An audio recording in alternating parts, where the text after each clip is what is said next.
Hello. Thank you very much for joining this webinar run by the Pearson team. So I can see we have people joining now, which is great. I'm really excited for this webinar with Jared on using Gen AI to write PTE practice questions. I hope you're as excited as me, hoping to learn something today. So I'm just going to give it a minute or two. I can see people are joining already, which is great. Um, And then I will do great. I can also see in the chat we've got some highs. So if you could just say hi and where you are, that would be much appreciated. I can see Ian, thank you. You're in Sydney. And Gori in India. Um, great. So if you can just put where you are, that would be great. My name is Julian. I work for the Pearson Test of English, and I am based in a very gloomy London. Um, Jared, I don't know. I'm hoping it's sunnier where you are. Is Uh, that true? it was 39 degrees today, man. Oh my goodness. Well, it's the evening for you, isn't it? But wow, I'm Yeah, very jealous. yeah, yeah. I have actually been keeping up with the cricket, right? Because it's the Oh, Ashes, right? I'm not a okay. massive cricket fan, and I I don't won't really know mention much anything. about cricket. But at the moment, Australia are playing India in the Ashes. I don't even know how often the Ashes is. It every 4 years or something? I think it's every second year. Oh, It is seems it? to be pretty regular, but yeah, Australia's doing remarkably well. Yeah, Yeah, well, it's pretty much over. I think Australia have yeah. won. It's out of five, right? And Australia have won basically won the first three, so it's done. So England have been really struggling. Anyway, I think we can start. So we've got quite a few people in already. So Jared, I'm happy for you to share, and then I'll do a quick intro. Yep. Okay, cool. Now I'm going to pin my one here so everyone sees me fully. And Julian, I'll kick it off if that's cool. Yeah, of course you go ahead. Yeah, happy to pass over. All right. Excellent. Hi, everybody. It's nice to see you wherever you are in the world. As Julian mentioned, I'm in Melbourne, Australia. Um, I'm just going to get started. So, today, what we're going to do is talk about using generative artificial intelligence to write PTE practice questions. I'm sure you've got a bit of a vague idea, or maybe you have a deep idea of what generative AI is, and maybe you've tried, I imagine you would have if you're teaching PT academic, to use things like ChatGPT to write practice questions, which makes a lot of sense. This webinar is going to be about how we can really leverage GenAI to write good, high quality practice questions. So, what am I doing? I was doing so well. Let's go back. So, just by way of introduction, I am an AI product manager at Pearson. I have a background in language testing and I started my career as an English language teacher. Some of you may know me. I used to have a bit of a YouTube presence with E2 language teaching test prep. So, yes, I'm very much focused on language testing innovation. That's my thing. So today, what are we going to do? We are going to try to understand more deeply what we mean by Gen AI when we're talking about writing practice questions. We're going to understand also what a test question is, because test questions can sometimes look like test questions, but are they really a test question? Are they really pinpointing the thing that we're trying to measure? There's a big difference. So I'm going to try and tell you about that. Number three, and number one rather, is I'm going to talk about what I mean by high quality. Okay, because again, there's a big difference between a test question and a good test question. Number two, we're going to look at how to use LLMs, large language models, chatbots like ChatGPT to write test questions. We're going to explore their opportunities, but also their limitations. And finally, we're going to do something a little bit techy. I'm going to introduce you to the concept, or maybe you already know about this, about agentic AI and how we can use AI agents to write very high quality test questions in very short periods of time, very cheaply. It's quite an extraordinary technology. So let's get stuck into the definitions and we're going to understand more deeply what we're talking about when we talk about generative artificial intelligence. Okay, so all of you, I'm sure, have seen this screen here. You've all played with ChatGPT, and this is sort of what comes to mind when we think about Gen AI. Of course, there are multiple different large language models like ChatGPT out there. So you may have played with Claude or Gemini or Llama or Grok, DeepSeek, Qwen, GLM, Kimi K2, Magistral. These are owned by different companies, which I'm sure you know, like OpenAI and Anthropic and Google and Meta, etc. Most of them come from the USA, but also China. And there's one down the bottom there, which is French. So we are in a very strange point in history, just generally in terms of this technology. But for teachers and for test prep teachers, this is a really cool time to be alive. Yes, there's lots of scary stuff happening in the world, but if we just think about the classrooms and resource creation, preparation, materials creation, this is like magic. I don't know how to say this. It's kind of like magic. So we got these crazy tech entrepreneurs like Altman and Zuckerberg. Okay, Xi Jinping isn't a tech entrepreneur, but these people who have control of these unbelievably powerful new technology, which we're going to talk about in some depth today. And what these people seem to be trying to do, what these companies are trying to do, is outperform each other and outperform in terms of countries who can race the fastest to have the most powerful artificial intelligence on the planet, right? And what we're looking at here is what's called a benchmark, and this is how they evaluate the performance of large language models in terms of all these crazy abilities to do certain things. So just if you're interested, you can look up humanity's last exam. It's like, okay, you think PTE might be challenging? Humanity's last exam is like the hardest exam in the world, right? You have to be like a genius polymath across multiple different disciplines to score well on this exam. And so what they do is they get these large language models to try to score well on these exams. Okay. And increasingly, they're doing very well. Luckily, right now, humans still outperform them on some of the benchmarks there. How do these large language models like ChatGPT actually work, though? Because I think it's very empowering as a teacher or as a content creator to know how these tools actually work.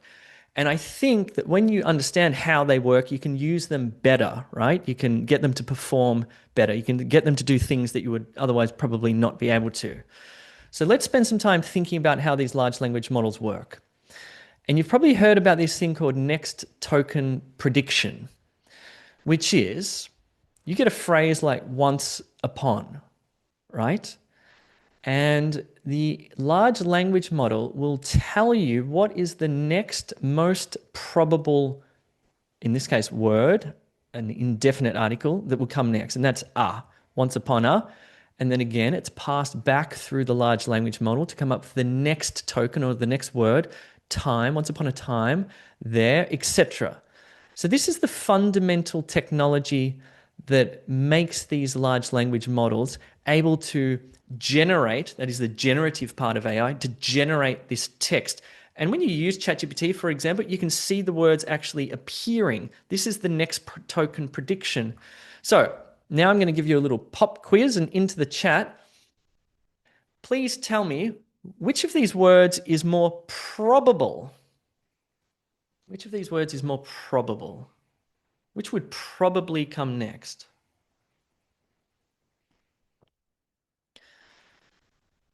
And I'm going to flick across here and you're going to see me while I do this. I'm going to check the chat and okay, yeah. You guys have got it. You guys have got the gist here. This is cool. So the more probably is coffee, because I mean, you brew coffee, right? You don't really brew. It's probably not a good example. You don't really brew a hot chocolate. I guess you can, but why it's chosen the next token or the next word is because statistically, it's much more likely to appear rather than say chocolate. There are ways in which you can toggle sort of levers and things on these large language models to sort of make them more or less creative, but this is basically what these things do. And this is sort of the core of that technology, okay, that neural network. But it goes much deeper than that, okay? Because how the hell do these things understand? Like, really, it feels as though they understand us, right? And how do they produce meaning? This is where it gets a little bit more complicated, but I'm going to try and talk you through this. Well, to be fair, I'm like an AI enthusiast. I'm not an AI scientist, so I don't really get the nuts and bolts, but I can explain it to sort of some extent that may stick. Okay, I'm going to go back a slide. Here we go. So imagine you're putting or inputting text into ChatGPT, right? So there's your text box up the top. Now, down the bottom in the colors, you can see the tokens. So the different colors represent a token. And you'll notice that sometimes it's a whole word or sometimes it's part of a word. And you'll notice that those tokens are represented by numbers, okay? So each of those words or tokens is represented by a number, okay? Or another way to say it is each of those words is represented by a token, okay? So that's what we're going to feed to the computer or to these large language models. Let me give you an analogy though that goes a bit deeper. Imagine you've got a paragraph of text, and the analogy goes like this. You have a marathon race. And imagine each of these marathon runners is a word in your paragraph. And you can see that each of these marathon runners has a bib on, and each of their bibs has a number. So you can imagine that in other words, each of those marathon runners has a specific token assigned to it. So right now, what we have is a bunch of words that are sitting next to each other or in relation to each other, okay, in this marathon race, which doesn't tell us much at all. It just tells us that we've got a whole bunch of words sitting together, or in other words, we have a paragraph. So where it gets interesting, right, is if we focus in on one of those marathon runners' bibs, let's say, what's that number, 1339, we have what we could think of as a kind of a numerical representation of, say, a marathon runner, a person. Let's call her Sally. And Sally has a history, and Sally has all these attributes and all these things that Sally does and who Sally is. Okay, and that's where the meaning comes from. We call this a vector. So let me go at this a little bit more differently here. Let's say we have the word cat. And the token for the word cat, when you type the word cat into ChatGPT, the token or the numeral that is represented by cat is 8837. And somewhere in the machinery of ChatGPT, with all of its crazy training data, it has like this wild, of course, there are no cats in ChatGPT, but it has a vector of what cat means. I don't know. That's about as far as I can go, really. That's as far as I can sort of understand how these things work and how they understand meaning. So you have these tokens, you have these representations of meaning, you have a mathematical representation of meaning. Crazy. The weird thing when you think about this is ChatGPT can converse with you and talk to you and type to you about cats all day, and it knows a hell of a lot of things about cats. It's never seen a cat. All it has in its interior is just numbers, but those numbers somehow are representative of cats. Okay, don't worry, we're going to dig ourselves out of this ditch here. So it goes deeper, of course, because these large language models don't just know about marathon races and cats, they seem to know about just about everything in existence because they're trained on a hell of a lot of data. So it brings us to a more practical sort of question, because as a teacher, you probably already do use these large language models every day, and increasingly so. I think they're going to become a necessary tool to teach and to work from. So how should we think about these things, right? How do you think about them? Actually, I'd be very interested. Into the chat, can you tell me, when you interact with ChatGPT or Gemini or Grok or whichever LLM you use, do you think about it like a human mind? Like some sort of oracle? Is it an algorithm? Is it some sort of weird alien technology, a robot, a person? I'd love to know what you think. So into the chat, tell me, how do you think about these things, this new tool? What sort of metaphors come to mind for you when you think about them? So Suman thinks it's kind of like interacting with a human, and it feels like that, right? It has that same sort of like uncanny feel or sense. Ian says like an assistant. Well, that's good. Ian, I'm glad you're the boss there. I think that's really important to remain that way. MD says it feels like an algorithm. Gary says like a robot. Alexander says is like an individual with a very high IQ. Yep, a robot assistant. Okay, so you've got different metaphors for how to interact with these things. And I think that's really important to have an accurate one. So here's one way to think about these large language models like ChatGPT. And this comes from actually the co-founder of OpenAI, Andre Karpathy. He says that LLMs are like people spirits. Why does he say that? Well, he says that because there's so much text, like all really, is it all the books ever written, all the text from the internet, every blog post ever written? So these are people both living and passed away, as well as images, countless number of photographs and paintings, and also voice. It's been trained on huge numbers of different people's voices and also video as well. So when we're sort of interacting with ChatGPT, we're sort of summoning the spirits of people, which is a kind of fun and kind of spooky way to think about it. It's probably not the best representation, but I wanted to share that one with you because I think it's kind of cool. And we're going to come back to multimodality in a second. But here's a really nice one that I think is a good way to think about these machines or whatever these are. And that is what Murray Shanahan from Google DeepMind calls role players. This is a really great way to think about them. And this it kind of fits with the idea of, whoa, my friends, have lost my camera, but that's okay. Um, Give me 1 second. I got to turn my camera off because it's so hot.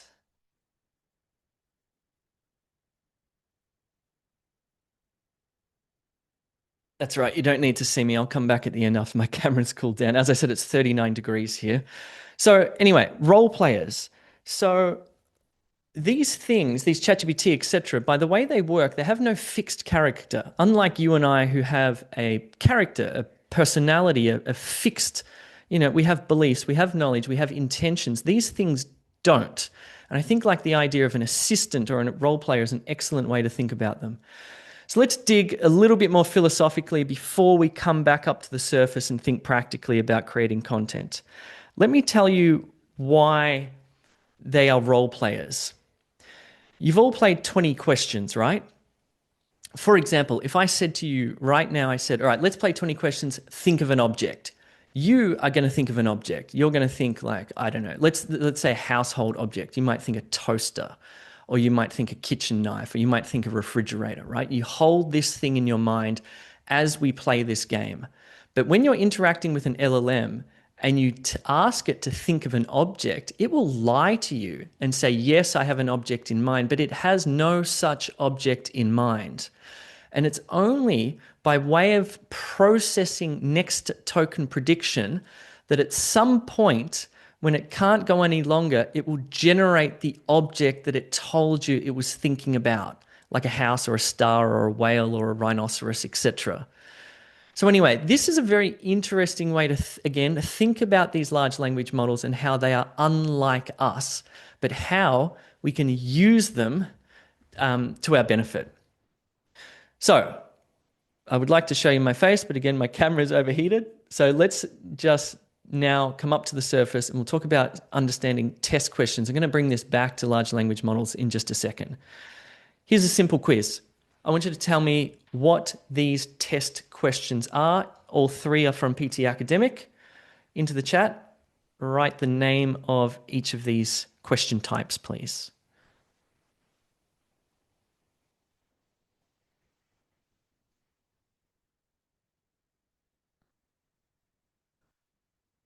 And while you're doing that, I'm going to see if I can fix my camera.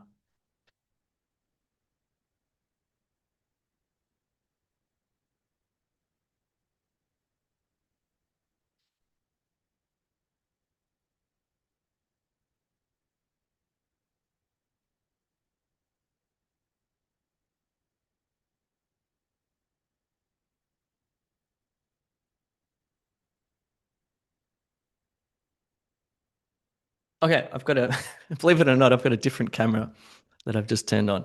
So let me go to the chat and check your responses here. Okay, fabulous. Cool. Nice. Let's go back to my slides. Excellent. So the answers here are, this first test question is listening multiple choice, multiple answers. If you look closely, you can definitely see that it's a listening question because it has an audio file, right? Although I suppose some speaking questions do. But the dead giveaway here are the answer options, and you can also see that they are checkboxes, which means that it's multiple answers. B is speaking retail lecture, and C is reading fill in the blanks drop down. Cool. So let's talk about test questions. Let's think about the anatomy of a test question. So, what are the different parts of a test question? Well, this one's a multiple choice question. So, all PT academic questions have a set of instructions. Most or some have like a sort of question prompt or stimulus.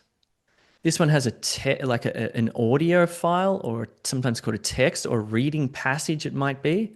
There are answer options, and within those answer options, there are distractors. Those are the incorrect answer options, okay? So that's kind of like the anatomy of a test question. And if we think about what I mentioned before about multimodality, we can see that the information comes at the test taker in different ways, again, through audio or through images or through text. And so if we bring it back round to large language models, we know that they can produce text and images and voice, and increasingly very good high quality video as well. So the question is, so they're able to perform multimodal feats, right? They can generate all of these things. And so naturally, you would think that it would lend itself to test question authoring, which I think it does. But the question is, can it generate high quality questions? And the literature, that is the scientific literature, says not really. Okay? So it can certainly produce what look like good quality questions, but under the surface have many flaws. Now, I should preface this by saying that this literature is out of date. Because the large language models are updating regularly, like every few months, there seems to be some sort of mammoth update from them, and they are actually still exponentially increasing in intelligence. This science is out of date, but I think there's something to take away from this, which is that you can't just trust a question produced by an LLM straight off the bat, okay? And we'll talk about that in a second. Because I want to talk about what makes a question high quality. So let's now switch gears. We've gone from tech to sort of test questions. Let's get into a little bit of theory on language testing. And I'm going to talk about what makes a good test question. And in order to do that, we need to think about what we're testing and who it is and the whole array of different things that come into that. And it's what language testing experts call the construct. Okay, so we're going to talk about what the construct is, which is an important term. You don't need to memorize that term, but let me unpack it for you in a sort of simple way. When we're talking about language, we're always talking about context, right? We need a context. So the context for PT academic is academic English test. It has a university flavor or professional flavor, right? So it's university campus, a professional setting, I should say, or a classroom. But let's just go with academic at the moment. So within that context in which language takes place, we have a test taker. Let's call this test taker Siwoo. Siwoo is from South Korea. So Siwoo is the person within that context who has some ability with language, more or less, right? And if we think about language, we can break it down into the macro skills like listening, reading, writing, and speaking. So if we think about a listening skill that exists within Siwoo's mind, and Siwoo exists within the context of a university campus or classroom, right? So you can see how there's these sort of concentric circles and how we can sort of dig from the context into the person's mind. And then we can go one level deeper into listening, and we might think about the sub-skills of listening. So in order to listen on campus, Siwoo needs to have these sorts of, again, more or less the ability to identify the topic or summarize a main idea or identify supporting points or examples, infer meaning of unfamiliar words, etc., etc., etc. In fact, I think there is a list for PT Academic of like 14 different listening sub-skills that make up the listening construct, of which is Siwoo's listening will become Siwoo's listening score. So where I'm taking this is when you write a test question, again, it's not just about sort of making a test question look like a multiple choice test question, because that's easy to do, but is the thing that you've developed or written or generated with AI perhaps, is it actually measuring those listening skills, those listening sub skills? Let me come back to this camera here.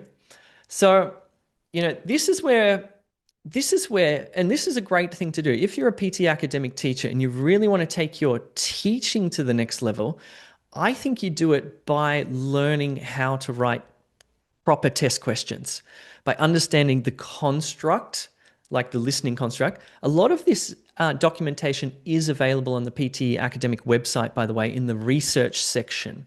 So you can actually go through these documents. They're kind of hard to read, but you can use AI to help you read them now, especially tools like Notebook LM, and you can dig really deep. Because imagine you're teaching listening in the classroom and you want to improve your students' listening abilities. How do you do that? I mean, you can just feed them content, but is that going to move the needle? Or if you really start to understand what listening is in the context of PT academic and all those micro skills or those sub skills, you can start to really identify them. And then if you get really good at writing test questions, you can actually write test questions that measure those specific sub-skills.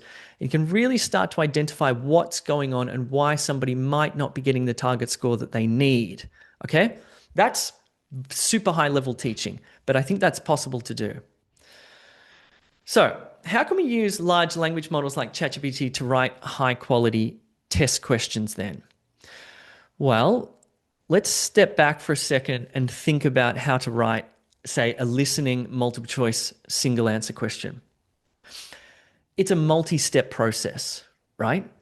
If you've ever tried to write a test question before, you know how hard it is. Why is it hard? Because it's a multi-step process. For example, you have to choose a topic, but it can't be a broad topic. You need a subtopic, right? Because the question can't be answerable from general knowledge. Then you need to research that subtopic. Number 4, you need to pull together various sources. Number 5, you need to produce a text. But of course, if it's a listening question, you can't just have written text. It needs to be turned into some sort of lecture excerpt so it sounds like it's being spoken.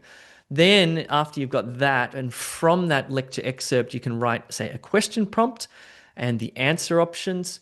Then you need to make sure that you have plausible distractors. That is, the incorrect answer options are very tempting and they could be right in some sense, but they're not according to the lecture about or what was said, and they're not too easy or obvious or predictable. And then, of course, you then need to record the audio and possibly, go and post-produce the audio. And lastly, you review the test question. So what happens when you go to ChatGPT and you write a massive prompt to ChatGPT? Like, let's say you write all of this out, like you've got a killer prompt and you put it into ChatGPT, what comes out the other end? And again, it's getting better and it's close, and you could use it in the classroom, but it ain't precise. It's not perfect, and it's certainly not what you would find in the actual PT academic test. And it's probably why you'll find quite a lot of substandard questions online and in those test banks and stuff. They're not quite cutting the mustard, you could say. So, what is ChatGPT really good for? Well, at this stage in its development, it can help you to choose a topic and a subtopic, although it's pretty predictable when it does so. It can help you to research the subtopic, but it's, the latest sort of ChatGPT 5.1, 5.2, or the Google, where are we at with Google Gemini 3.5, I believe? They're starting to actually go out onto the internet and find sources and references, which is good. It's actually good. It's getting better with its research. It's not just, using pre-trained data and hallucinating words, which kind of can be problematic. So it's getting better at that.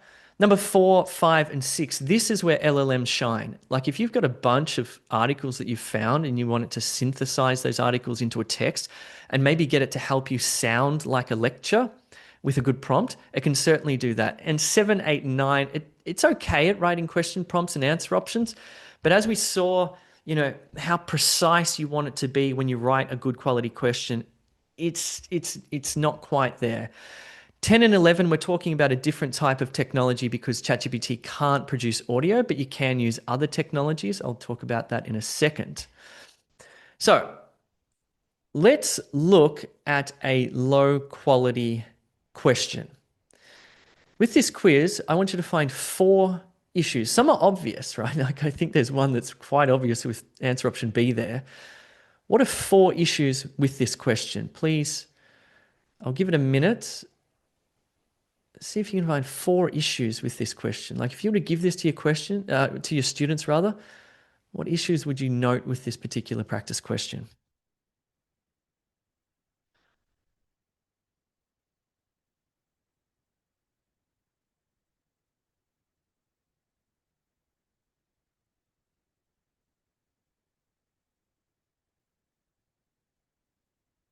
I'm just going to quickly switch to me and check that.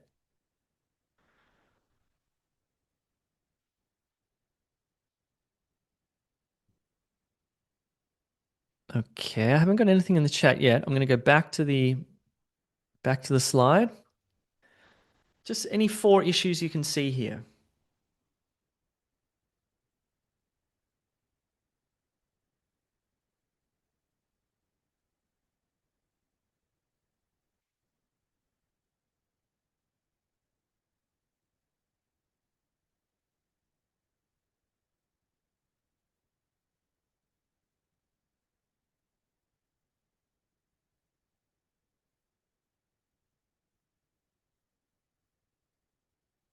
All right, I'm going to check it again.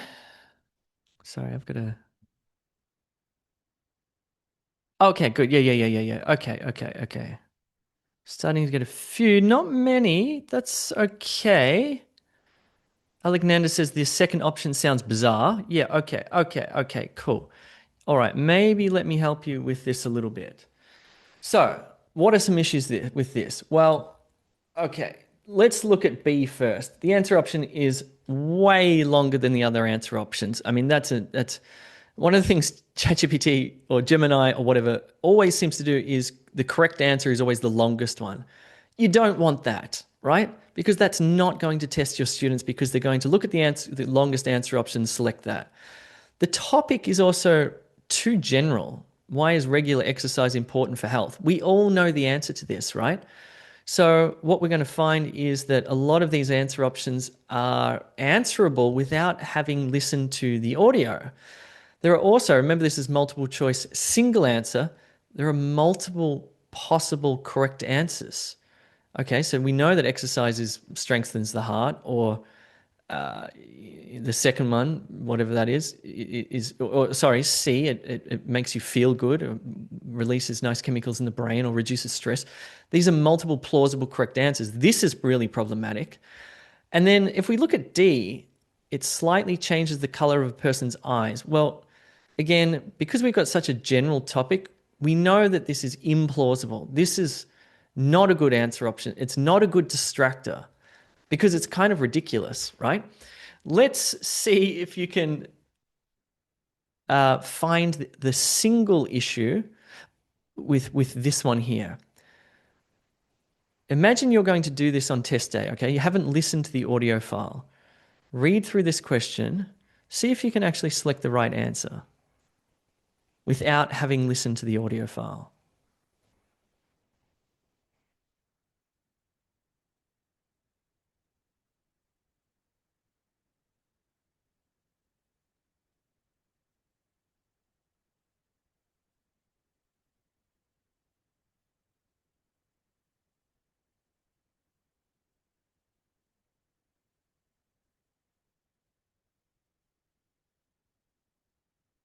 So if you know, it's quite possible that you may have guessed B without having listened to the audio file.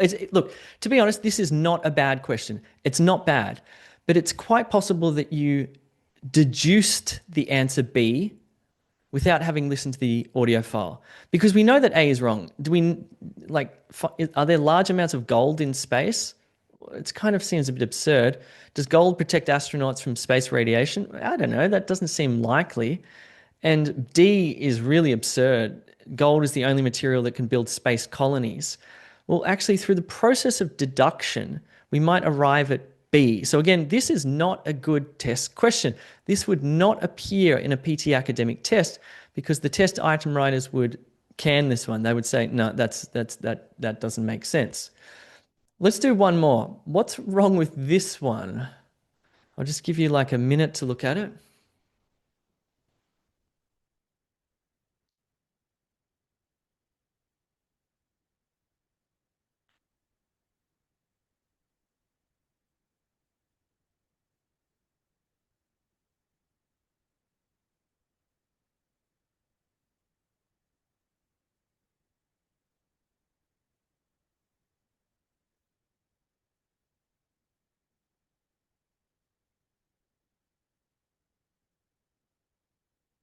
All right.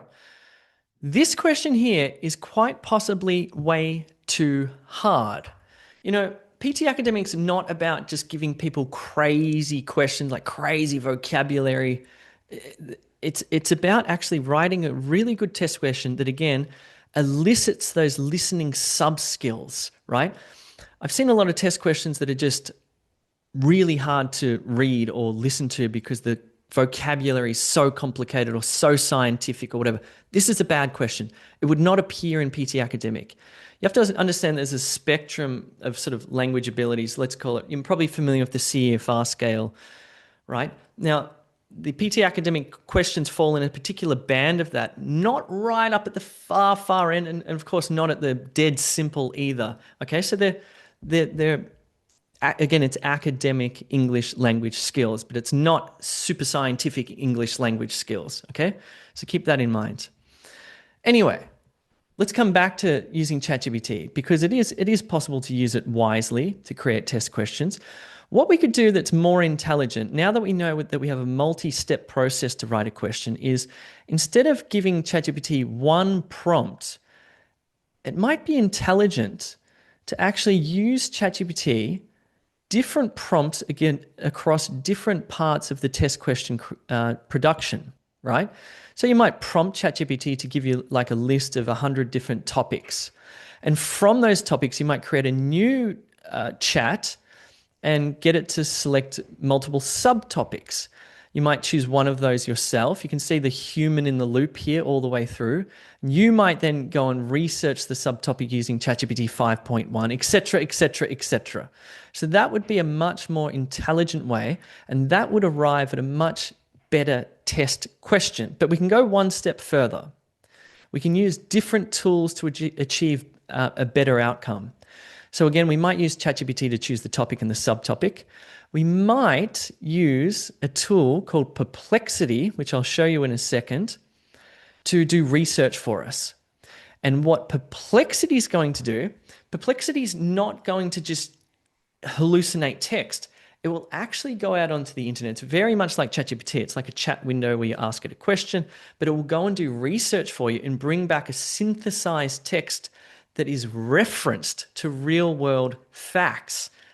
This is awesome. Like this is kind of like the next step up from ChatGPT. So we use ChatGPT for some stuff. We use Perplexity for other stuff.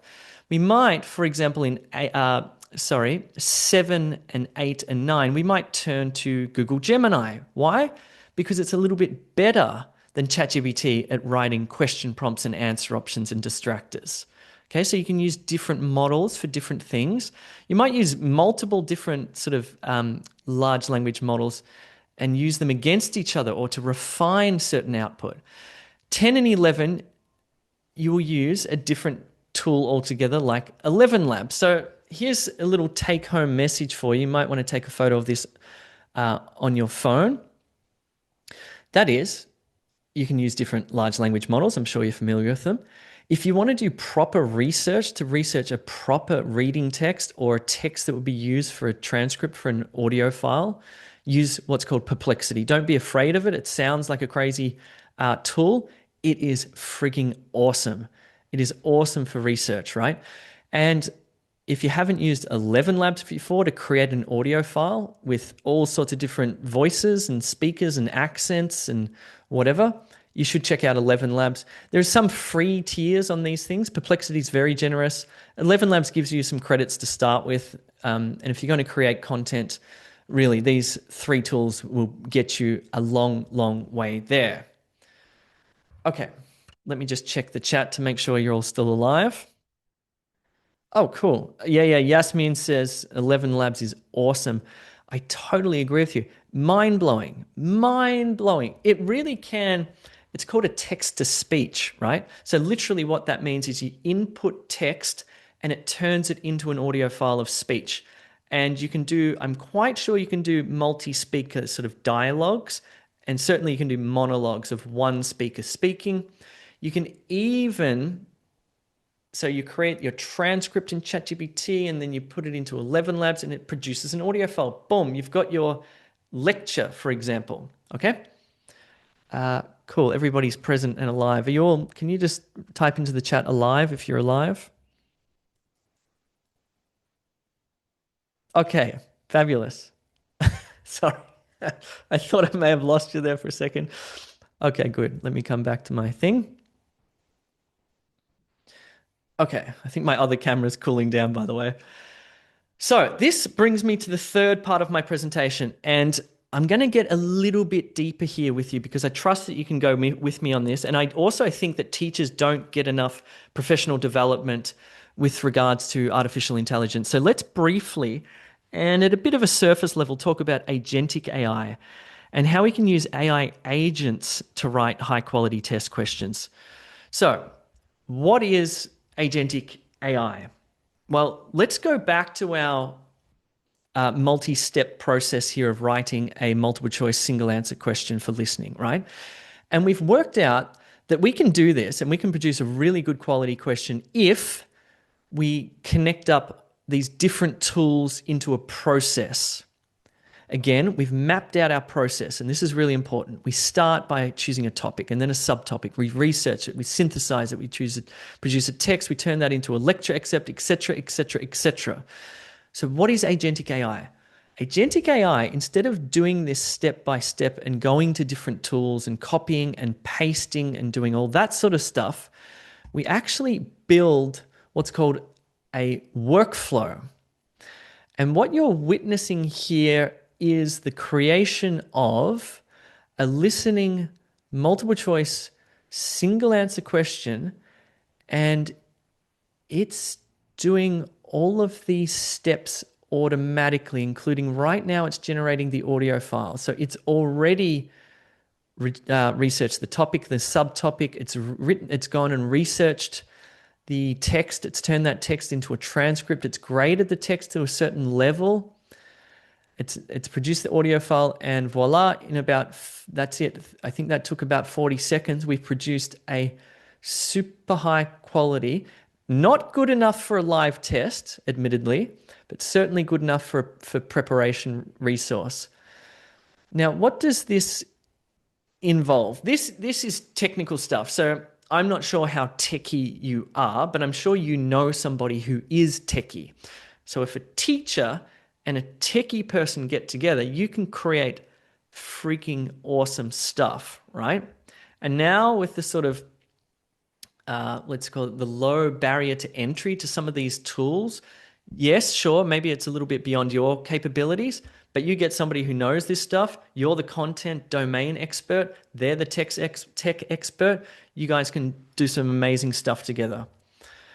So let me tell you how this kind of works and what the takeaways are. So, when we go to ChatGPT and we ask ChatGPT to come up with a topic for a language test, it's going to be really predictable, right? It's going to come up with global warming. It's going to come up with other predictable stuff. Because why? We learned earlier on that these machines are built to predict. They're predictable. That's what makes them amazing, right? Because they can produce these texts. But unfortunately, when you want them to be creative, you have to really force them to be creative. I won't go into this, but these are some of the sort of, if you start to use agentic AI, these are some of the issues you will come up against. You'll also notice that a simple thing, let's say you get ChatGPT to generate a list of 20 possible topics, right? And then you want to randomly select just one of those topics. LLMs suck at that sort of um, programming capabilities. That's an old school programming capability. So your tech friend might be able to then into your agentic workflow build a little algorithm that will randomly select. So I won't get too deep here, but this is sort of some of the stuff. Again, the big difference between ChatGPT and Perplexity is that Perplexity goes and references the research it does. Okay? So if you're going to research a passage, that's incredibly important. It's called grounding. Okay? LLMs are getting better at this. They're increasingly going out onto the internet to find referenced papers, etc. One thing to keep in mind when producing audio files or listening transcripts is that when an LLM like ChatGPT writes a text, even if you ask it to write a transcript for a listening, it kind of sounds like it's written language, not spoken language. Okay? Why is that? Because ChatGPT has been trained on vast amounts of written language. So when you ask it to sound like it's speaking, it's not very good at that. So you have to sort of prompt it and give it hints as to how it can sound more like it's speaking, including fillers and disjointed sentences and other things which you can improve it. You can't get it to a point where it really does sound like it's speaking, but you can improve it through prompting techniques. Okay? Now, here's something to think about is the level of the text. For prep materials, I think it's very good to have different levels, right? You don't want them all to be sort of at that B2 plus level, which is the natural language level of a large language model is at that B2 plus level, right? But that's pretty sophisticated language. And you might have various proficiencies or varied proficiencies in your classroom, people who are lower than that. Okay, so what you can do is you can actually prompt the large language model, ChatGPT, to write at various levels. It's very good at writing at kind of like, again, its natural language level is kind of upper intermediate advanced. That's where it excels. If you want it to write down to sort of lower intermediate, let's call it B1, it can do it pretty well. Anything below that, it really struggles. And if you also want it to write at a very high level, like really, I don't know what you call it, like C2 super duper advanced, it can do that pretty well. But anyway, you have to understand its natural levels and you can sort of prompt it to and fro, okay? Something to keep in mind. Finally, actually, I'm going to call this one the final slide. Again, you need to prompt the text set to sound natural if it's going to be a listening file. Now, the thing with 11 Labs and voice is it's not bad. Actually, I'd say it's better than that. It's very good, but it's not human-like yet, okay? PT Academic is a good test of English. Why? Because it's authentic. So when you take PT Academic, you will know in the listening section, for example, those lectures you hear are from the real world. They are not synthetically generated. They are not generated by AI, and they are also not handwritten. Actually, there's one that's an exception. They are like listening multiple choice single answer. You're going to hear a real world lecturer stumbling and restarting sentences and using fillers and ums and ahs, etc. That's real.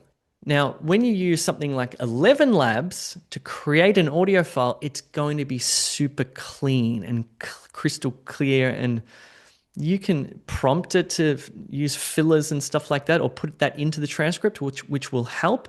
And I think that's probably a good idea so that your test takers on test day actually have something similar.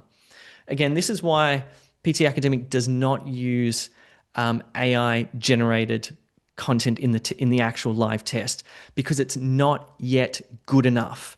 Because the funny thing is, it's AI is not messy enough. Human speech is so messy. This is why it's real, and that's why we use it, because it's authentic. I think I'm going to stop there in terms of that. But okay, so there are some tools out there, simple, relatively simple tools where you can build agentic workflows to write test questions. I think probably the best one out at the moment is OpenAI's Agent Kit. It's by the same makers of ChatGPT, okay? It's simpler than the one I showed you before, but it might be a great place for you to start and to muck around. But as I said, at this level, you're probably going to want to work with somebody who is a bit techie who can help you out, okay? But this really is it. As we talked about, you can use ChatGPT in multiple different steps to produce a pretty decent test question. But if you're going to write super high quality ones, you want to use Agentic AI, and that's where you'll probably need a little bit of hand holding. So, what are my key takeaways here? Well, I hope you now have a deeper understanding of generative AI. We talked about what these large language models are. We talked about ways to think about them. We talked about, hopefully, you got the idea that this is probably the most profound technology of, well, certainly of my generation. We talked about test questions, what they are. And we talked about what makes a test question high quality. Like, remember those concentric circles and the idea of the construct and the idea of this ability that lives inside the mind of a student and is multifaceted. We also looked at using ChatGPT and the opportunities if you use it well, but also the limitations. If you're just getting it, one shot prompting, getting it to write a question, it's going to perform okay, but it's not going to be at the level that you want. And finally, right at the end there, we looked at agentic AI and how you can string together these different tools with different prompts to produce really quite high quality test questions quickly and cheaply. Are they good enough for a real test? No. Are they good enough for prep? Absolutely. Cool. I think that's all from me. I'm going to hand it back over to Julian, who will talk about next steps. Yeah. Thank you for putting up with me. I'm so sorry about the camera. This camera died because it's so bloody hot in this room. This one's still alive, so that was good. Thanks, Jared. Yeah, thank you so much for that, Jared. Really, really interesting. I got loads out of that, and I hope that the other participants are now empowered to use some of those LLMs, especially in prep and writing questions. I can see in the chat actually you've got quite a lot of people that are already doing that and already sort of using these LLMs very effectively, especially for PTE questions. And I liked Mohammed, you put a comment in the chat around English language teachers will have to convert themselves into AI creators too to cope with technology challenges. And I think that's true. I was just actually looking up the data for the UK in terms of how many teachers are using LLMs regularly. And it seems about 50% of teachers currently in the UK are using them every week. Um, so I think there's a real opportunity for people to, yeah, to start using these. But I'll yeah, just jump really in quickly interesting. and say something to Mohammed's question or Mohammed's statement there. I Yeah, totally agree. I think we're moving into a bit of a realm where, you know, artificial intelligence is here to stay and it's phenomenal. But it's very difficult. It's very challenging to get better at it. So the question is, how do you learn AI? I get this question quite a bit. And it's not what I showed you today, like the theory of stuff. This stuff's kind of cool and it helps you to understand what's going on. But if you want to learn AI, you jump on the tools. You have to sign up to all these different tools. And what you'll find is it's not so scary. And actually, you can convert text to speech and you can muck around and go, oh my God, I can do that. And I can do this and I can do that. And when you start to piece it all together, you can produce some really cool stuff. thanks, Jared. Yeah, I agree. And then I'm trying to think if there's any other comments. Yasmin had some fantastic comments in the chat around using LLMs, and I especially like the example of creating LLMs to create written questions based on latest news, because that's really motivating, isn't it, for students, especially if they're sort of getting new academic trends. Um, so I'll yeah, jump in on that one too. So, I mean, that's an awesome idea, right? Imagine coming to class and something's happened in the news yesterday, and you come into class with a test question on it today. It's so relevant, it's engaging.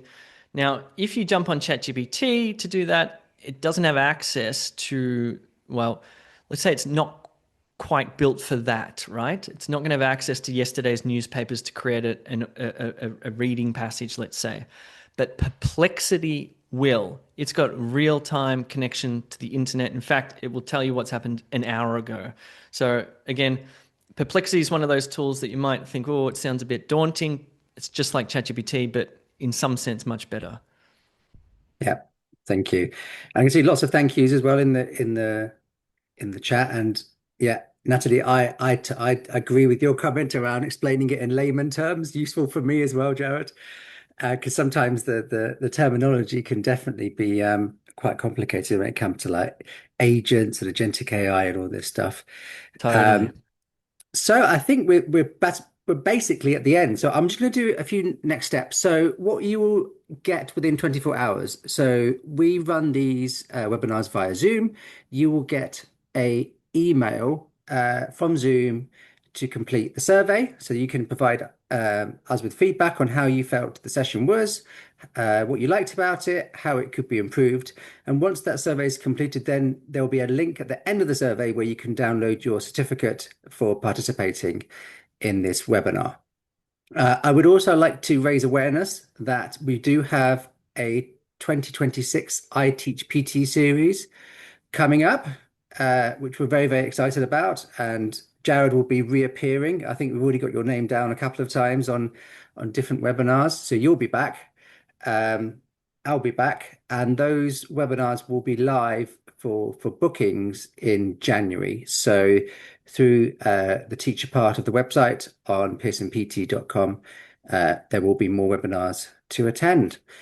So I think that's it. So happy to close. Thank you so much, Jared, for such an informative session. We will be putting this up on YouTube as well. So if you do want to, if you liked it so much you want to rewatch it, you can. Um, but yeah, thank you everyone for attending, and I hope you have a fantastic rest of the day. Excellent. Thanks, Julian. Thank you, everyone. See you soon.